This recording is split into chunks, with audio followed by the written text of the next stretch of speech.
Assalamualaikum warahmatullahi wabarakatuh. Perkenalkan nama saya Ahmad Gunawan dengan NIM D1C1222074. Di sini saya akan menjelaskan tugas bioenergi yang diberikan oleh Ibu Yernisa, STP MSI. Ya, tugas pertama yaitu mengapa perlu dicari alternatif pengganti bahan bakar fosil. Alasan pertama yaitu keterbatasan sumber daya, yang dimana bahan bakar fosil seperti minyak bumi, gas alam, dan batu bara adalah sumber daya alam yang tidak dapat diperbarui dan akan habis dalam jangka waktu tertentu. Alasan kedua yaitu dampak lingkungan, yang dimana pembakaran bahan bakar fosil menghasilkan emisi karbon dioksida atau CO2 yang berkontribusi terhadap perubahan iklim dan pemanasan global. Terus alasan ketiga yaitu polusi udara, yang dimana penggunaan bahan bakar fosil menyebabkan pencemaran udara yang berbahaya bagi kesehatan manusia dan ekosistem. Terus alasan selanjutnya yaitu ketahanan energi, di mana ketergantungan pada bahan bakar fosil mengakibatkan ketergantungan pada negara penghasilnya, sehingga mempengaruhi kestabilan ekonomi dan politik. Terus alasan selanjutnya yaitu keberlanjutan. Energi alternatif memberikan solusi yang lebih ramah lingkungan dan berkelanjutan untuk kebutuhan energi masa depan. Terus tugas yang kedua yaitu kelompok bahan penghasil bioenergi dan contoh produk bioenerginya. Yang pertama yaitu pertanian biomasa, contohnya sekam padi, jerami, dan tongkol jagung. Contoh produk bioenerginya yaitu bioetanol, biogas, dan listrik dari pembakaran biomasa. Yang kedua yaitu ada tanaman energi, contohnya jarak pagar, kelapa sawit, dan kedelai. Contoh produk bioenerginya yaitu biodiesel dan bioetanol. Terus yang ketiga yaitu ada limbah organik. Contohnya yaitu sampah rumah tangga organik dan kotoran hewan. Contoh produknya yaitu menjadi biogas. Terus yang keempat yaitu ada kayu dan sisa hutan. Contohnya yaitu serbuk kayu dan mengomel pohon. Contoh produk bioenerginya yaitu balet kayu dan singas. Terus yang kelima yaitu ada ganggang. Contohnya yaitu mikroalga. Contoh produk bioenerginya yaitu bioetanol dan biodiesel. Terus tugas yang ketiga yaitu apa yang dimaksud dengan pure palm oil atau PPO. Pure palm oil atau PPO adalah minyak nabati murni yang dihasilkan dari tanaman penghasil minyak seperti kelapa sawit, jarak pagar, kedelai atau rapeseed, yang digunakan langsung sebagai bahan bakar tanpa melalui proses kimia kompleks seperti transesterifikasi.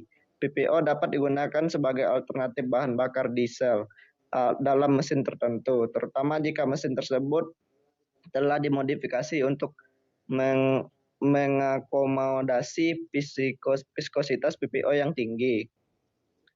Terus tugas yang keempat yaitu mengapa minyak atau lemak perlu dikonversi menjadi biodiesel melalui transesterifikasi.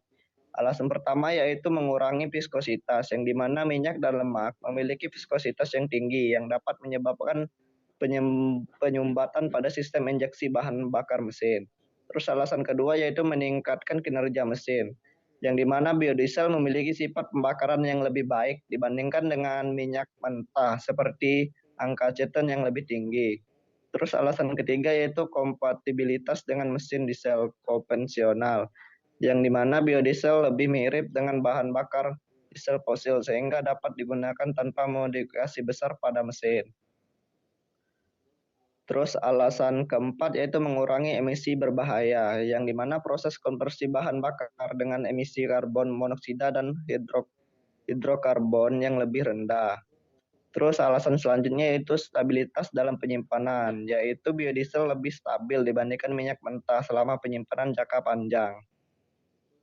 Terus tugas kelima yaitu proses pembuatan biodiesel dan diagram alirnya, yang dimana proses utama pembuatan biodiesel adalah transesterifikasi. Berikut langkah-langkahnya, yang dimana yang pertama yaitu bahan baku. Bahan baku yang digunakan yaitu minyak nabati atau lemak hewani. Yang kedua reaksi kimia, yang dimana minyak dicampur dengan metanol atau etanol. Terus ditambahkan katalis seperti NaOH atau KOH.